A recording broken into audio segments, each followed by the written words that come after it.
Como en esta clase vamos a utilizar la mecánica cuántica como la herramienta básica para describir los sistemas, átomos, moléculas, sólidos, lo primero que conviene hacer es un repaso de los resultados fundamentales de la mecánica cuántica. Conste aquí, se van a deducir poquitas cosas y en principio se espera algo de familiaridad con los conceptos que vamos a repasar.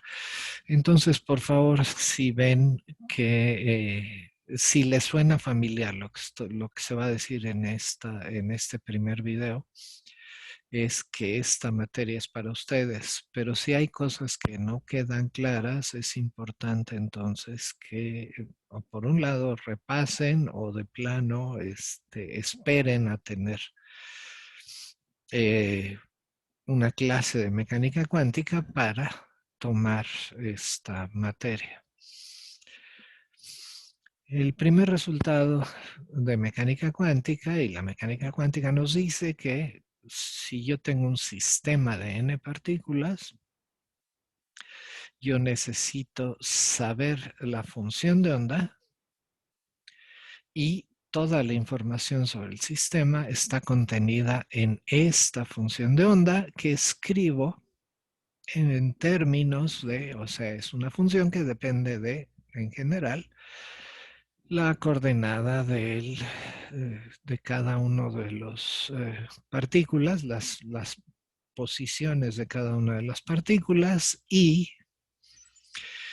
además puede haber coordenadas que llamamos intrínsecas, quiere decir no va más allá de las posiciones y que también son propiedades de cada una de las partículas que componen el sistema y por supuesto esto depende del tiempo.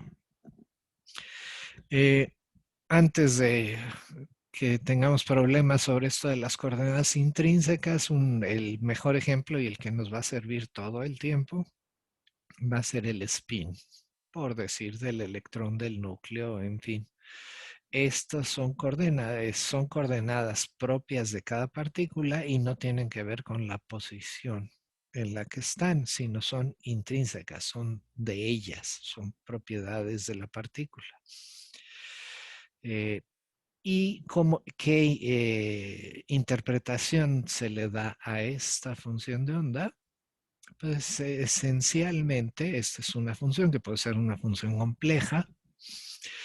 Y entonces si tomo su normal cuadrado, su módulo al cuadrado, y lo multiplico por el elemento de volumen dB1, dB2, así hasta dBn para el sistema de n partículas, debería ser n mayúscula, entonces este cuadrado me dice cuál es la probabilidad de encontrar en el tiempo t a la partícula 1 en el elemento dB1 alrededor de la posición R1 y con la propiedad, con la coordenada intrínseca G1 con este valor que está aquí, a la partícula 2 en la posición R2 en el volumen dB2 alrededor de la posición R2 y con el valor de la coordenada intrínseca G2 y así sucesivamente.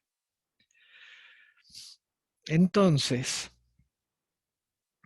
dada esta interpretación, una interpretación en términos de probabilidad, necesariamente satisface una condición de normalización.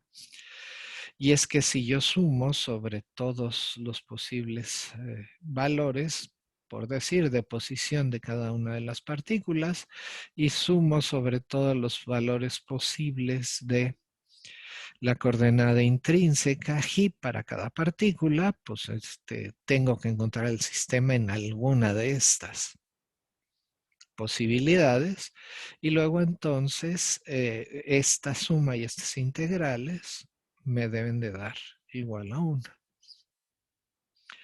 Es importante que recalquemos desde ahorita que no todos los sistemas físicos tienen una función cuyo cuadrado es integrable, como lo estamos poniendo ahorita. Solo los estados ligados son los que tienen función de onda de cuadrado integrable. Esto es, esta condición de normalización no es una condición que van a satisfacer cualquier función de onda de cualquier sistema físico.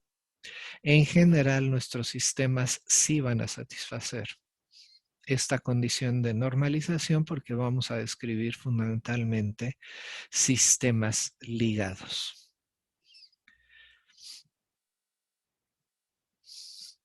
Bueno, entonces nuestro objetivo es, dado un sistema físico, es encontrar su función de onda. ¿Y cómo le hacemos para encontrar la función de onda? Pues a final de cuentas lo que tenemos que hacer es resolver una ecuación para esa función de onda.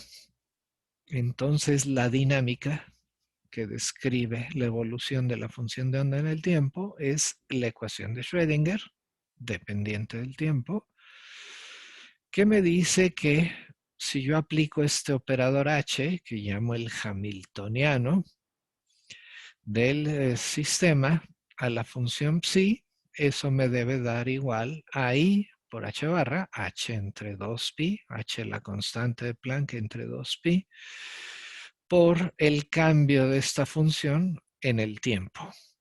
Y donde este Hamiltoniano se puede obtener si yo tengo la Hamiltoniana clásica. Esto es básicamente la energía clásica de un sistema de partículas, que en general la puedo escribir si tengo las n partículas en un potencial externo U y con interacción entre pares. Esa hamiltoniana la puedo escribir y conste es no relativista, importante. Entonces uso la expresión no relativista para la energía. Para cada partícula, la energía cinética es el cuadrado de momento entre 2 veces la masa. Esta es la energía potencial en el potencial externo U. Y después estoy suponiendo que entre pares de partículas de este sistema de n cuerpos puede haber una interacción dada por este potencial V. V entonces es función, y lo estoy suponiendo, de la separación o del vector que separa las dos partículas. Ahora, podemos obtener el hamiltoniano cuántico si hacemos la sustitución en esta ecuación de los momentos, los cambiamos por operadores diferenciales, en particular el momento lineal, lo escribimos como menos i h barra por el gradiente respecto a las coordenadas de la partícula i. Entonces, esto, ¿sí? Esta hamiltoniana clásica, haciendo esta sustitución, se convierte en un hamiltoniano que voy a poner aquí, y me va entonces a establecer o me va a definir la evolución de la función de onda de mi sistema. Entonces, este programa que está puesto aquí va a ser básicamente el programa del curso. Esto es dado un sistema físico. Vamos a ver que también podemos escribir esta energía clásica o directamente una energía cuántica, un hamiltoniano cuántico, y ver que también podemos resolver esta ecuación de Schrödinger. Este es el primer ejemplo del uso de operadores en mecánica cuántica. Entonces, decimos que las variables dinámicas, las magnitudes que podemos medir en el laboratorio, para describirlas formalmente utilizamos operadores, y dado un operador O, Y sabiendo la función de onda de un sistema, yo puedo decir cuál es el valor esperado de la cantidad, la variable dinámica asociada al operador O. Y ese valor esperado es lo que yo esperaría medir en el laboratorio si repito la medición un montón de veces. Quiere decir, si tomo el promedio de los resultados de la medición y este valor esperado se calcula de esta manera, tengo que poner al operador entre el complejo conjugado de la función y la función e integrar. Aquí estoy ya simplificando la notación. Este db y una sola integral implícitamente dice que si tienen más de una partícula, esto es sobre todos los volúmenes y es un integral sobre todos los volúmenes y también en principio es un integral sobre una suma sobre los valores de las coordenadas intrínsecas. Entonces podemos calcular el valor esperado de cualquier variable dinámica e insisto, la interpretación es que este valor esperado es el resultado que yo espero obtener de medir esta variable dinámica asociada al operador O en el sistema descrito por la función de onda. ¿Sí? Bueno, hay una situación que también va a ser especialmente importante y es cuando mi función psi es una eigenfunción del operador O con eigenvalor O minúscula. Esto es la definición de una eigenfunción y un eigenvalor de un operador es una función que satisface esta ecuación, el operador O aplicado a psi, me da el número O, donde O es un número, en general podría ser complejo, en la mayor parte de los casos vamos a ver que ese número es real, ¿sí? Multiplicando a psi. Entonces, esto es lo que define la ecuación de eigenvalores del operador O. Y bueno, lo importante también es que solo cuando la función de onda es eigenfunción de este operador, puedo decir con certeza cuál es el resultado de la medición de la variable dinámica asociada al operador O.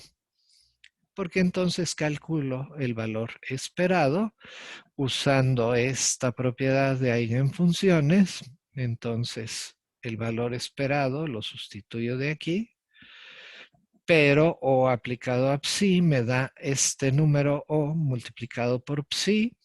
Este número O lo puedo sacar de la integral. Esta es la integral de normalización que me da un 1. Y entonces el valor esperado es exactamente el eigenvalor en el que tengo mi función de onda. Podemos dar ejemplos de operadores. Ya dimos uno, el momento, que es menos IH barra gradiente. El operador R de posición es multiplicar, simple y sencillamente multiplicar por R. Y pues con estos dos, por ejemplo, podemos construir clásicamente el operador de momento angular orbital R cruz P, que lo entonces sustituyendo nos da menos IH barra R cruz gradiente. Entonces podemos construir estos y más operadores y vamos a ir construyendo otros operadores, algunos que ya no tienen analogía clásica, los vamos a ir construyendo a medida que avancemos en el curso.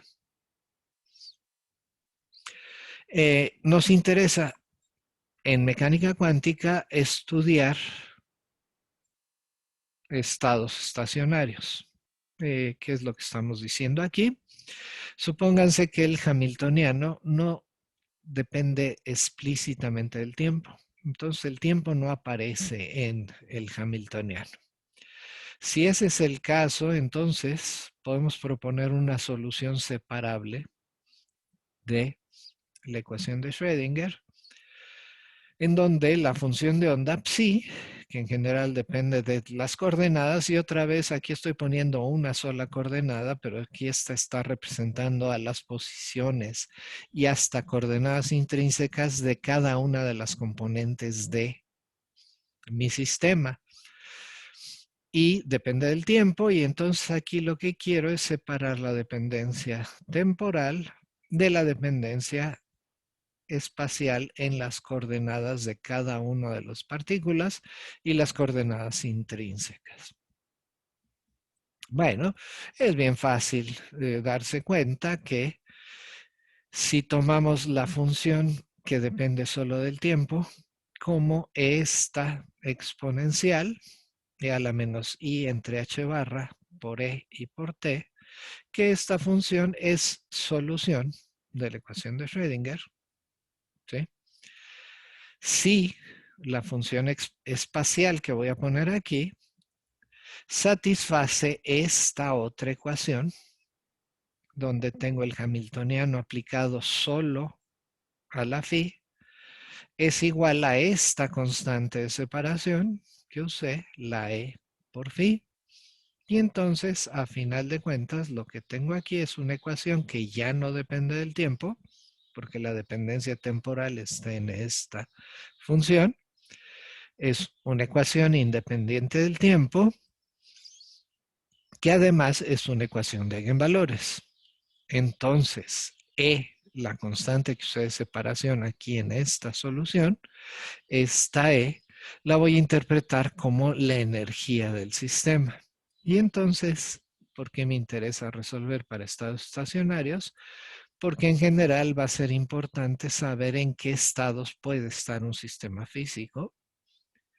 Y esos están dados por la ecuación de Schrödinger independiente del tiempo. Ahora, supónganse que tenemos dos operadores, el operador O y el operador P. Entonces puedo definir el conmutador de dos operadores como el resultado, conste siempre que tengo esto, lo estoy pensando actuando sobre una función aquí. Está implícito que esto opera sobre una función. Y entonces defino el conmutador como la diferencia entre actuar primero P y después O sobre la función, y O tomar primero O y después P. Entonces, esta diferencia es el conmutador de dos operadores. Y en general, este conmutador es diferente de cero. Esto es, en general, los operadores, dos operadores dados no conmutan.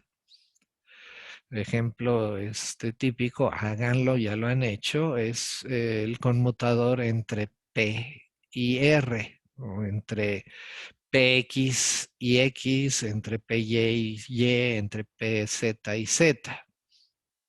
En general, ese producto, este conmutador es diferente de cero.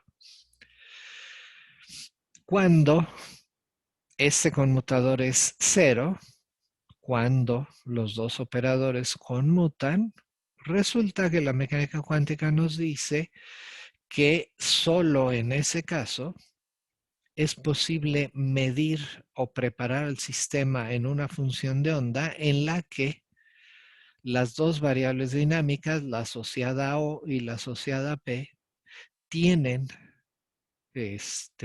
valores precisos. Esto es, eh, podemos encontrar una eigenfunción común de los operadores O y P. Y parte de nuestra tarea va a ser encontrar un conjunto lo más amplio posible de eigenfunciones del hamiltoniano, y para eso entonces nos va a servir un conjunto de operadores que conmutan entre sí y que conmutan con el hamiltoniano, de tal manera que podamos construir una base que vamos a llamar, bueno, va a resultar una base ortonormal, que es este conjunto entonces de funciones y energías, y se define como una base ortonormal cuando Si tengo dos valores diferentes de la energía, entonces la integral del producto del complejo conjugado de cualquiera de estas funciones por la función para cualquier otro índice, integrada sobre todos los volúmenes. Les recuerdo, esto es simbólicamente está representando la integral sobre todos los volúmenes sobre los que se haya que integrar. ¿Sí? Y esto entonces, si las dos energías son diferentes, esta integral me da cero. Entonces son ortogonales estas funciones. Y si I es igual a J, entonces tengo un 1 porque es la integral de normalización, la definición o la propiedad de normalización de estas funciones. Entonces, en buena medida, parte del objetivo que vamos a perseguir va a ser encontrar eigenfunciones de un hamiltoniano y si se puede ver cómo construir una base ortonormal. ¿Por qué? Porque resulta que entonces cualquier función de onda, de cuadrado integrable, vamos a decir, la podemos escribir en términos de esta base. Entonces, esto lo puedo escribir así, donde estos coeficientes CI de expansión se obtienen fácilmente si multiplico de los dos lados por una de las funciones, por el complejo conjugado de una de las funciones, phi j complejo conjugado, e integro y aprovecho esta relación de ortonormalidad. Conste, aquí estoy suponiendo que puedo intercambiar el orden de integración y de suma. Entonces es fácil demostrar, lo acabamos de hacer, que los coeficientes se obtienen de tomar el producto. El coeficiente CJ es el producto de la función complejo conjugado phi j multiplicada por la función psi, que es la que quiero escribir en expansión e integrado sobre todos los volúmenes. Esto también va a ser muy importante, les digo, porque a final de cuentas el tener una base me sirve para escribir eigenfunciones de un hamiltoniano. Y este jueguito, este juego de escribir una función en términos de una base va a ser de mucha utilidad cuando sea difícil resolver la ecuación de Schrödinger. Bueno, el problema de eigenvalores lo podemos replantear ahora en términos de la base. Entonces, supongan que tienen una base y tienen un operador. Y entonces, esta, que es eigenfunción del operador O, la escribo en términos de una base, la que ustedes quieran, con tal de que sea una base completa. Quiere decir que cualquier función, la que yo estoy buscando, se puede escribir en términos de esta base. Bueno, ¿qué quiere decir que esta función es eigenfunción del operador O? Pues es O actuando sobre phi, que aquí lo que hago es O actuando, ¿sí?, sobre sobre estas funciones. O no le hace nada al coeficiente y actúa directamente sobre la función.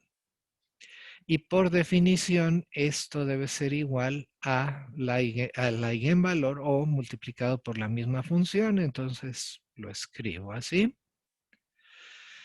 Y aquí lo que hago es multiplico por el complejo conjugado de una de las funciones de esta base.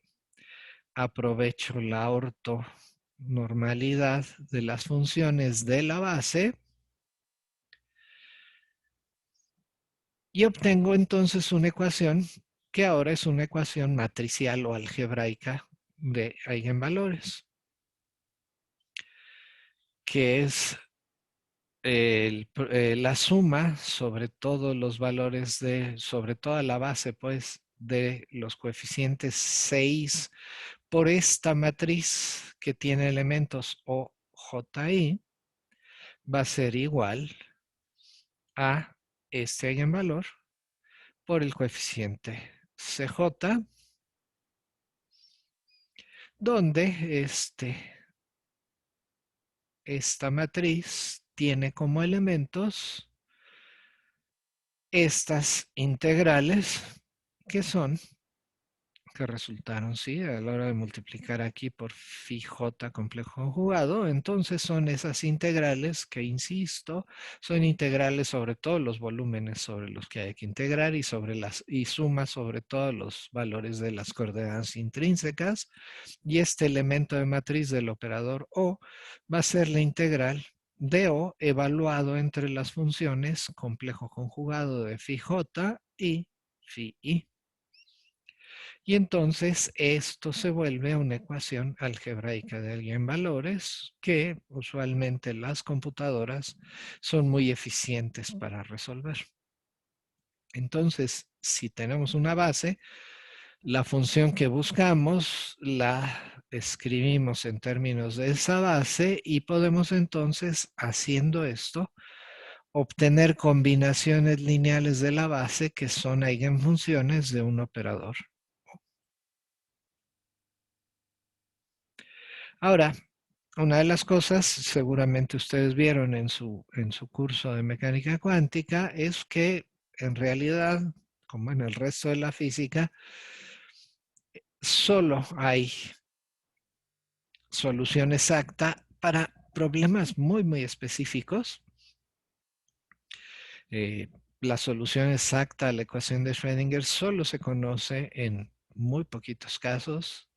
Uno de ellos es el átomo de hidrógeno, otro es el oscilador armónico, el rotor rígido. De hecho, vamos a usar estos tres en el curso, pero en realidad casi que los pueden contar, sí, con los dedos de la mano, de una mano, ¿sí? Y en general nos interesa poder describir con mecánica cuántica sistemas más complicados, que entonces no tienen solución exacta. ¿Y cómo le hacemos entonces para al menos tener una solución aproximada? Y entonces necesitamos tener algún método para obtener buenas soluciones aproximadas, y sobre todo necesitamos también tener algún criterio que nos diga qué tan buena es una solución aproximada. Y entonces, en este curso y en general en cualquier curso de mecánica cuántica, se describe la forma de obtener soluciones aproximadas, y en general tenemos dos enfoques diferentes. Uno de ellos es el de teoría de perturbaciones, que llamamos independientes del tiempo, y esto es porque el hamiltoniano no va a depender del tiempo, y entonces podemos usar teoría de perturbaciones independiente del tiempo. Más adelante en el curso vamos a ver que también podemos hacer teoría de perturbaciones, pero que depende del tiempo. Pero eso lo vamos a hacer con mucho detalle y más adelante. Entonces no me entretengo ahí. Y el otro método que vamos a utilizar para resolver la ecuación de Schrödinger es el método variacional. Entonces, ¿en qué consisten cada uno de estos? Vamos a hacerlo con algo de detalle, por si no lo hicieron en su curso de mecánica cuántica. Entonces, en teoría de perturbaciones, importante, estamos pensando en estados no degenerados. ¿Qué quiere decir esto? Que si tengo dos estados, phi i y phi j, en general sus energías, las eigenenergías de los estados phi y phi j, si i es diferente de j, las energías también son diferentes. Esto es, no hay dos estados que tienen la misma energía. ¿Ok? Entonces podemos usar teoría de perturbaciones para estados no degenerados.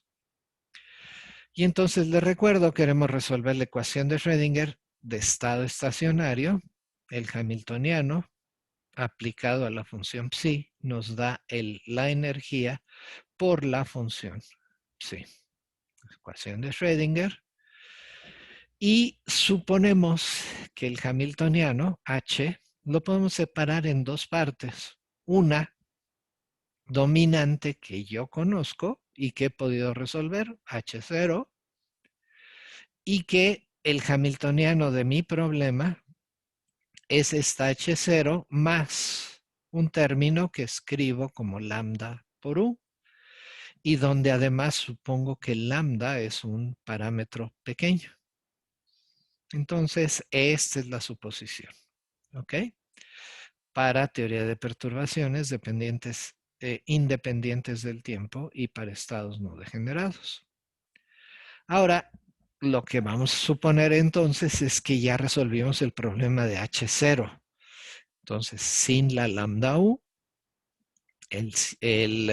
tenemos el sistema resuelto para H0. Entonces, tenemos un conjunto no degenerado, no hay dos energías no son iguales para dos funciones que no son iguales. Entonces tenemos el conjunto de funciones y energías phi mu y lo que vamos a llamar E0 mu. Esto es, estas son las eigenenergías de H0. Entonces, estas funciones son solución de esta ecuación para cualquier valor del índice mu aquí. ¿Ok? ¿Qué es lo que vamos a hacer? Pues vamos a escribir la eigenfunción de el hamiltoniano completo, la vamos a escribir en términos de esta base, la base del hamiltoniano que sí pudimos resolver. Entonces escribimos la función que andamos buscando aquí, la escribimos como una combinación de funciones de la base que tenemos aquí y donde nos interesaría conocer los coeficientes C. Bueno, entonces, ¿qué es lo que hacemos? Pues lo que vamos a hacer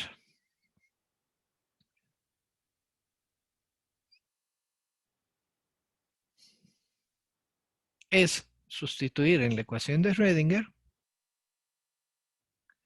Tenemos h más lambda u, este es el hamiltoniano completo aplicado a la función psi. Queremos que nos dé e por la misma función psi.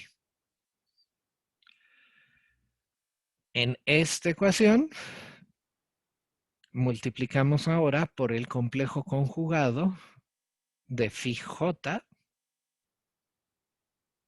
e integramos y sumamos sobre lo que hay que sumar, y esta suma sobre las i's suponemos que la podemos intercambiar con estas integrales que vamos a hacer, tanto aquí como acá. De este lado, ¿qué es lo que nos va a salir? Pues nos va a salir solo el coeficiente CJ. De este lado no. Pero importante, fíjense que si aplicamos H0 a phi i, eso nos va a dar la energía de el estado no perturbado EJ. ¿Sí? Entonces, aplicar H0 acá y multiplicar por el complejo conjugado de phi J me da la energía del hamiltoniano H0 para el estado J. Conste, importante el estado J. Esta E la puedo pasar del otro lado restando y entonces me queda una ecuación muy simple para el coeficiente CJ aquí. ¿Ok? Y el que cuesta un poquito más de trabajo es este término que tiene la lambda, factorizo la lambda y me va a hacer, ¿sí? CI por la integral de phi j complejo conjugado u phi i. Entonces, eso me da el elemento de matriz u entre los estados j y entre el estado j y el estado i. Y esto es lo que tengo que poner en esta suma. Entonces, a final de cuentas, esta expresión que tengo aquí es totalmente equivalente a la ecuación de Schrödinger, porque la obtuve de ahí, ¿sí? Si esto lo puedo resolver y puedo obtener la E y puedo obtener los Cs, CJ y CI, estoy resolviendo igual de bien la ecuación de Schrödinger. Lo que pasa es que en general entonces esto no lo puedo resolver y lo que voy a hacer es obtener soluciones aproximadas para la energía y para los coeficientes. Y entonces, ¿cómo le hago? Pues escribo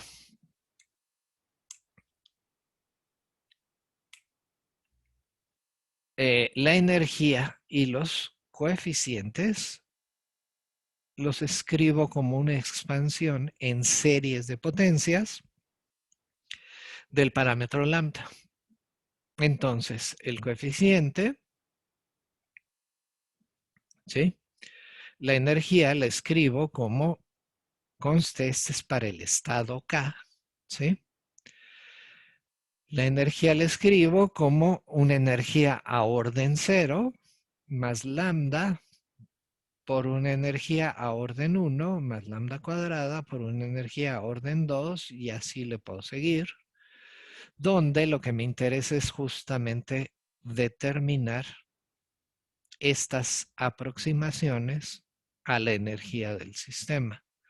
Y el coeficiente, fíjense si estoy pensando en el estado K, para empezar, el coeficiente debe ser delta IK, quiere decir todos los coeficientes son 0 menos el coeficiente donde I vale igual a K, pero después ya puede ser coeficientes 6 diferentes de 0 y tienen entonces el coeficiente a primer orden tiene la potencia lambda, el coeficiente a segundo orden tiene la potencia lambda cuadrada, etcétera. Entonces, estas son las definiciones de la expansión, tanto de la energía como de los coeficientes de expansión de la función que anda buscando para el estado K. Entonces sustituyo estos valores en la ecuación de Schrödinger que acabamos de obtener. Y pues me queda E menos, ¿sí?, la energía del estado J a orden cero, esto es para el hamiltoniano H0, menos E, donde pongo toda esta cosa aquí, que multiplica a CI, aquí pongo la CI, más lambda por la suma del elemento de matriz UJI por CJ. Perdón, por CI. Aquí tiene que ser CI. Aquí esto debería ser CJ. ¿Sí? Aquí hay un problema nada más de los índices. Aquí son CJs y aquí son CIs. ¿Sí? Y esto tiene que ser igual a 0. Y este es entonces otra vez la ecuación de Schrödinger. Otra vez, si esta la podía resolver, ya la hacía y la tenía solución exacta. Pero lo que voy a hacer ahora es agrupar las potencias de lambda.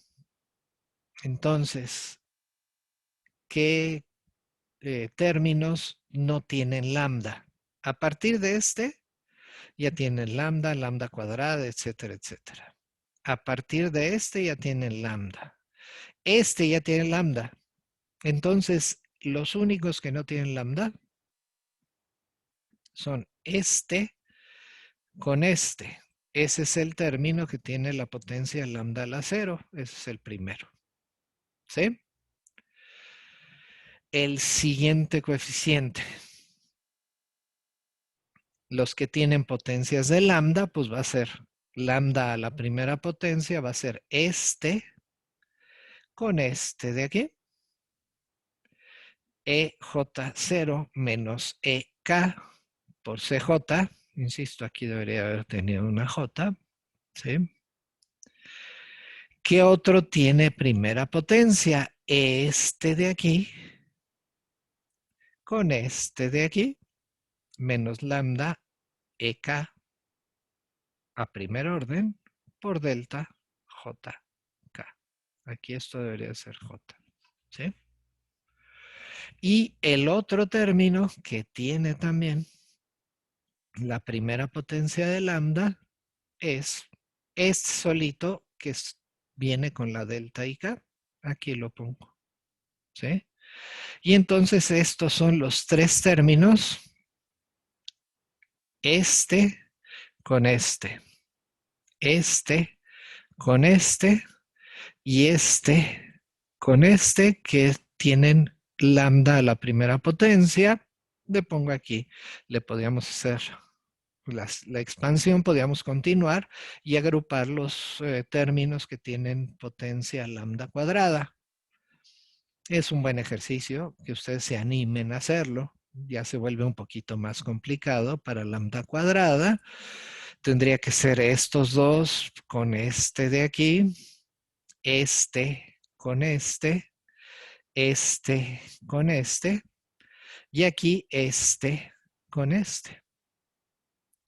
Y esto tiene que ser igual a 0, y entonces lo que vamos a hacer es ir resolviendo para cada potencia de lambda los coeficientes igualarlos a 0. Entonces lo hacemos. Y aquí lo importante es que se den cuenta que el exponente que tiene la potencia de lambda también me da el orden en teoría de perturbaciones. Quiere decir, aquí voy a poder obtener la energía a orden 0. Aquí voy a poder obtener el coeficiente de expansión a orden 1 y la energía a orden 1 en términos de las energías a orden 0 y de los coeficientes a orden 0. ¿Sí? Entonces igualamos los coeficientes de cada potencia de lambda a 0. Entonces a orden 0, ¿qué nos queda? Nos queda que el valor de la energía para el estado K a orden 0 menos la energía del estado J a orden 0 por el coeficiente de expansión delta JK me da igual a 0. Y entonces esto, si J es diferente de K, me dice que esto ya es 0, y entonces no me preocupo de estos términos. ¿Sí? Y si J es igual a K, entonces tengo que la energía a orden 0 del estado K va a ser la solución del estado K del hamiltoniano H0. Eso es lo que está diciendo esta expresión. A primer orden, entonces, lo que tengo que pedir es que este coeficiente valga 0.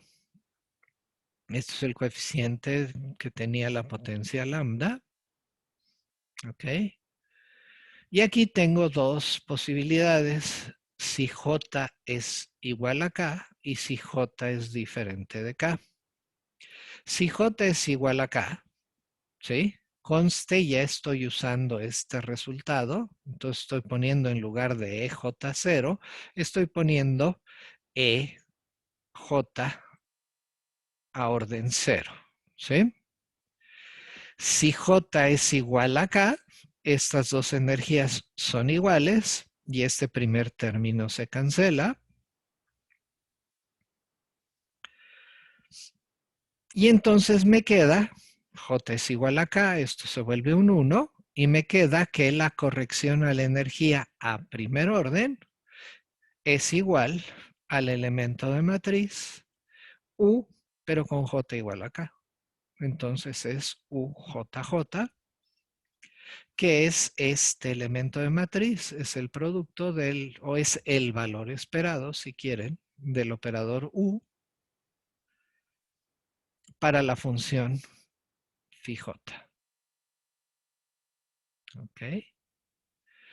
¿Qué pasa si K es diferente de J? Si K es diferente de J, este término se hace cero. Este término, es no degenerado el problema. Si J es diferente de K, las dos energías son diferentes y puedo dividir entre esta diferencia en energías, porque esta diferencia en energías no es cero. ¿Sí? Por eso requiero que sea un sistema, sea un Hamiltoniano H0 no degenerado. ¿Ok? Bueno, esto entonces tiene que ser igual a UJK. Y para cambiar el signo, pues lo que hago es cambiar el orden de estos dos términos en el denominador. Pongo primero la K y después la J. ¿Sí? Entonces, este conjunto de dos ecuaciones me dice cómo obtener la corrección de energía a primer orden. Bien fácil, es el valor esperado del potencial nuevo de perturbación calculado en las eigenfunciones del Hamiltoniano H0 y para el estado J tengo que usar las eigenfunciones phi j y el coeficiente en expansión, ¿sí? A primer orden, para el estado K, va a ser el elemento de matriz del operador U entre los estados J y K dividido entre la diferencia de energías a orden cero entre los estados K y J. ¿Ok? Si ustedes se animan, pueden hacer teoría de perturbaciones a segundo orden y es interesante ver si ustedes pueden demostrar que a segundo orden la corrección a la energía está dada por esta expresión. Esta está derivada en un montón de libros de mecánica cuántica y ustedes lo pueden hacer si hacen la expansión con cuidado. Entonces los invito a que hagan este ejercicio, ¿sí?, de demostrar esta relación. Es una relación aquí muy importante, fíjense, si es una suma sobre valores diferentes de los índices I y J. Y la corrección a la energía va a ser entonces el cuadrado del elemento de matriz fuera de la diagonal, el elemento entonces para I diferente de J, dividido entre la diferencia en energías entre a orden cero entre el estado que yo estoy buscando y todos los demás estados, ¿sí? Entonces esta es la corrección.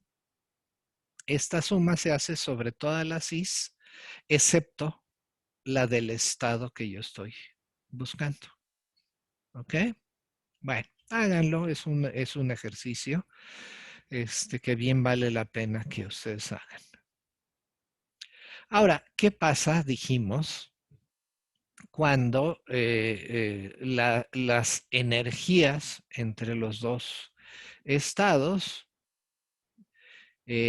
son casi las mismas? Entonces estoy dividiendo entre un número a la hora de calcular los coeficientes entre un número chiquito y entonces me están saliendo coeficientes en la expansión de perturbaciones muy grandes. Entonces, todo esto funciona cuando las diferencias en energías entre estados con I y J diferentes, esa diferencia en energías es grande cuando se compara con el elemento de matriz U y J. Pero cuando estas diferencias en energías son pequeñitas, son comparables con U y J, lo que se tiene que hacer es calcular la matriz de perturbación completa y diagonalizar completa esa matriz. Entonces no voy a abundar más sobre esto. Muy probablemente ustedes hicieron ya algún ejercicio y si no lo hicieron lo vamos a hacer más adelante cuando tratemos, por ejemplo, el efecto Stark en el átomo de hidrógeno. Entonces vamos a poder dar un ejemplo muy concreto de cómo se hace esta teoría de perturbaciones de estados y conste, ustedes muy probablemente en el curso de mecánica cuántica les dijeron cuando los estados son degenerados, cuando tienen la misma energía. Bueno, esto es válido cuando los estados son casi degenerados. Quiere decir, cuando las diferencias en energías son pequeñitas comparables al elemento de matriz del potencial de perturbación. Entonces les digo, vamos a hacer un ejemplo en el que tratemos todo esto con todo detalle más adelante. Ahora, pasamos al otro método de solución de la ecuación de Schrödinger, solución aproximada, que es el método variacional. Y este se utiliza para obtener una aproximación a la función de onda y la energía del estado base. Esto es al de la energía más baja, al de energía más baja de mi sistema. En principio hay forma de extender este método variacional a estados excitados, pero cada vez se complica más. Entonces vamos a describir la solución para el estado base. Entonces aquí tengo un hamiltoniano H del que yo quiero obtener su eigenfunción para el estado base, ¿sí? Y no puedo resolver la ecuación de Schrödinger. Entonces me las ingenio para decir, bueno, construyo una función de prueba U para este hamiltoniano. ¿Qué quiere decir una función U? Quiere decir, me gustaría saber si, por ejemplo, el valor esperado del hamiltoniano, calculado con la función U, es una buena aproximación o no a la energía de mi sistema. Bueno, para esto entonces lo que vamos a hacer es, vamos a escribir la expansión de esta función U que yo conozco en términos de las eigenfunciones de H que no conocemos, pero que en principio sabemos que existen. Entonces proponemos que esta función U se escribe como esta combinación de la base del hamiltoniano H. Y calculamos el valor esperado de H con la función U. Y recuerdo, el valor esperado de H calculado con la función U, pues no es otra cosa sino el producto de U complejo conjugado por H aplicado a U e integrado sobre todo el volumen. Bueno, pero esto lo que podemos hacer es sustituir, ¿sí? La U por esta suma. Entonces tengo una doble suma. Una va a ser sobre el índice I con el complejo conjugado y otra va a ser de HU y con el subíndice J. Entonces hago las cuentas. Esto me da una suma doble de CI complejo conjugado, CJ, Phi I complejo conjugado, H, Phi J y DB. Pero importante, esta base es la base en la que H, o sea, estas Phis son eigenfunciones del hamiltoniano H. Entonces H aplicado a phi j me da la energía EJ del sistema que puedo sacar del integral y este integral me da la ortonormalidad de las funciones phi y phi j. Esto me da una delta ij por EI o por EJ, ¿sí? Y esta delta ij hace que la suma doble se colapse a una suma sobre uno de los términos y acabo entonces teniendo la energía del estado I por el cuadrado, ¿sí?, del coeficiente de expansión en módulo, ¿sí?, de mi función. Bueno, lo que sigue es, fíjense que esta suma de aquí, es mayor o igual a si sustituyo estas Is por la más baja, que voy a llamar E0. Entonces, de todas estas Is, tomo la del valor más bajo. Entonces, estoy haciendo el cálculo para la energía del estado base de mi hamiltoniano. Y entonces, esta suma va a ser mayor o igual, lo escribo, así estas las cambio por E0. Pero si estas las cambio por E0, esta E0 la puedo sacar de la suma. Y entonces tengo esta relación, pero conste, esta relación de este lado es el valor esperado del hamiltoniano calculado con la función u. Y después ustedes pueden demostrar bien fácilmente que esta suma de cuadrados de coeficientes de expansión es justamente la norma de mi función, que les dije, yo inventé esta función u, pero no les dije si está o no normalizada. Y entonces, en general, esta función u, aunque no esté normalizada, esta suma es la norma de u. Y entonces, a final de cuentas, tengo que el valor esperado del hamiltoniano va a ser mayor o igual a la energía por la norma de la función u que usted prueba. Y entonces tengo este resultado, que es el resultado del método variacional, que me dice que la energía del estado base siempre va a ser menor o igual que este valor esperado del hamiltoniano con cualquier función que se me ocurra, que tenga cuadrado integrable, pues que tenga sentido hacer, ¿sí? Esta integral dividida entre su norma. Entonces necesito que la función tenga cuadrado integrable. Y este entonces es un resultado muy importante en el sentido de que si yo me puedo ingeniar para obtener funciones cada vez mejores, donde pueda yo probar, ¿sí?, el valor esperado y que pueda normalizar estas funciones, entonces el valor esperado de este hamiltoniano va a ser una cota, ¿sí?, de mi energía en el estado base. Y entonces el juego del método variacional es minimizar justamente el valor esperado del hamiltoniano proponiendo funciones